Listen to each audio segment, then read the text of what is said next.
Narration script.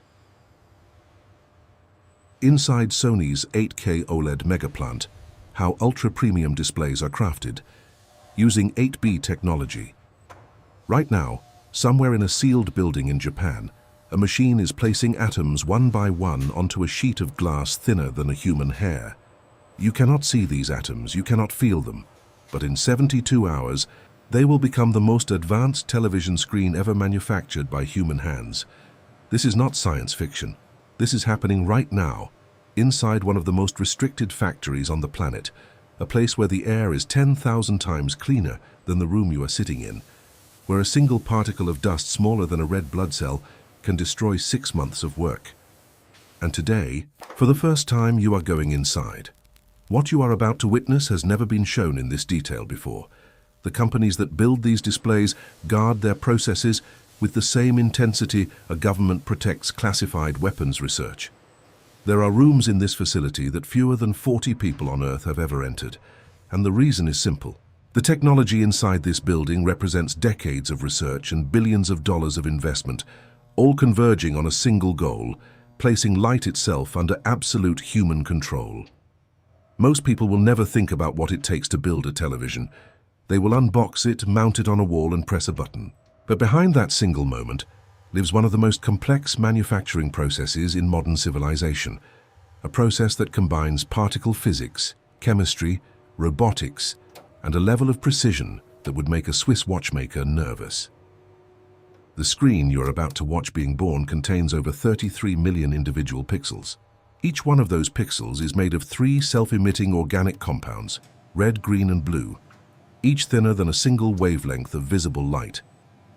To put that in perspective, if you stacked every layer inside this display on top of each other, the total thickness would still be less than the width of a human eyelash.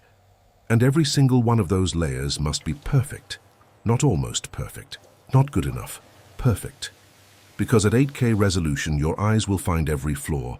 The journey begins with something deceptively simple: glass. But this is not ordinary glass. This is a substrate engineered at the molecular level, a sheet so flat that if you scaled it up to the size of a football field, the tallest bump on its surface would be shorter than a blade of grass. It arrives in sealed, climate-controlled crates, transported on air-cushioned vehicles that eliminate even the faintest vibration. The moment it enters the factory, it enters a world that operates under rules most of us have never considered. The technicians who handle this glass do not simply put on gloves. They suit up in full-body cleanroom garments, sealed from head to toe, because even the salt from a fingerprint contains enough contamination to ruin an entire production batch worth more than a luxury automobile. The glass moves through its first trial, an automated optical inspection where arrays of high-resolution cameras and precision lasers scan every square millimeter of its surface.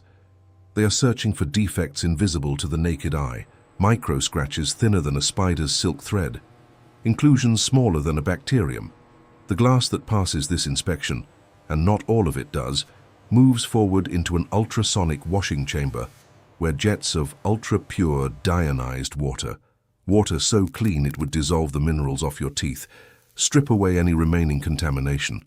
Then comes the drying, not with heat, but with streams of filtered nitrogen gas, because even the oxygen in normal air could compromise what happens next. What happens next is where this process crosses the line from manufacturing into something that feels more like alchemy. Inside a vacuum chamber sealed tighter than a spacecraft, the glass substrate is bombarded with metal oxide particles traveling at enormous speed. This process, called sputtering, deposits a thin film of semiconductor material onto the glass, atom by atom, building the foundation of what will become 33 million tiny transistors, the electrical switches that will control every single pixel on the finished screen. The precision required here is measured in nanometers. For reference, a nanometer is to a meter what a marble is to the Earth.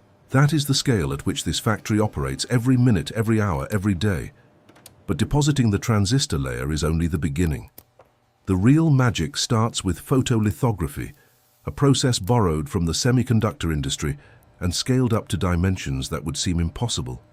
A light-sensitive chemical is spun onto the glass in a perfectly uniform film, then exposed to deep ultraviolet light through a photomask.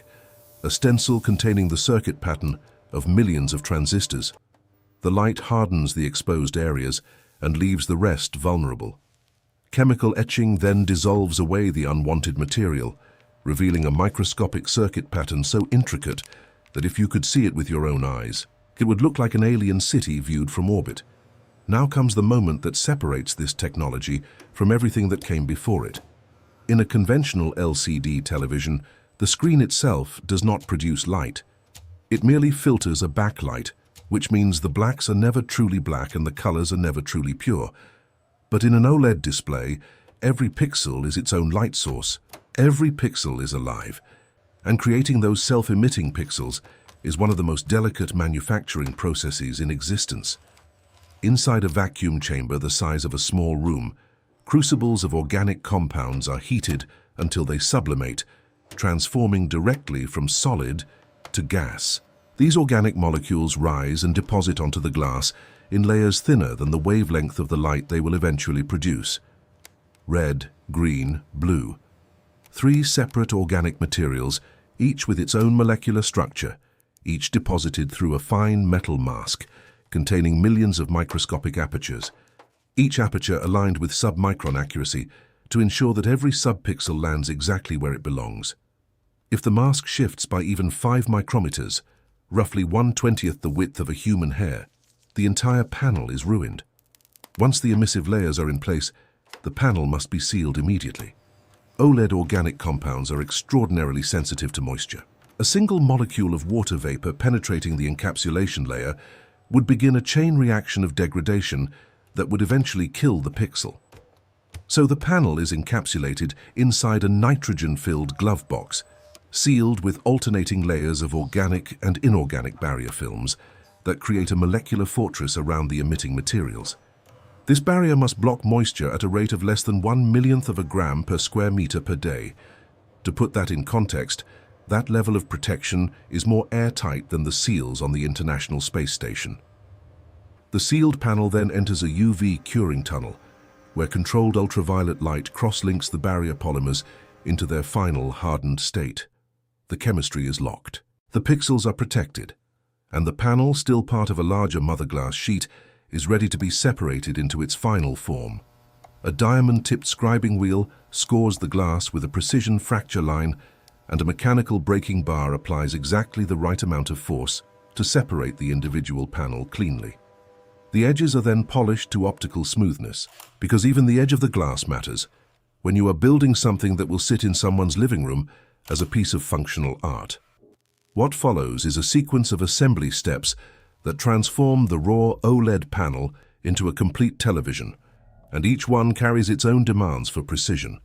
Driver-integrated circuits, chips barely visible to the naked eye, are thermocompression bonded onto the panel's edge contacts at temperatures exceeding 200 degrees Celsius. Flexible printed circuits thinner than a sheet of paper are attached with anisotropic conductive adhesive, a material that conducts electricity in only one direction. Thermal management layers of graphite and aluminum are applied to the rear of the panel, because even though OLED panels run cooler than their LCD counterparts, at this size, heat management is a matter of longevity. A television built to last a decade must be engineered to survive 100,000 hours of operation without degradation. The panel is mounted into a precision-machined aluminum chassis, secured with fasteners torqued to exact specifications. Power supply boards, logic boards, and timing controllers are installed and interconnected with cables routed through molded channels and locked into place with clips that will never rattle, never shift, never come loose. The rear housing seals everything into a package that is remarkably thin for a screen this size. But the television is still not finished. In fact, some would argue that the most important step is yet to come: calibration. Inside a light-proof booth, each television faces a precision spectrophotometer and luminance camera. The screen displays a sequence of test patterns, pure whites, grays, saturated colors, and the instruments measure everything.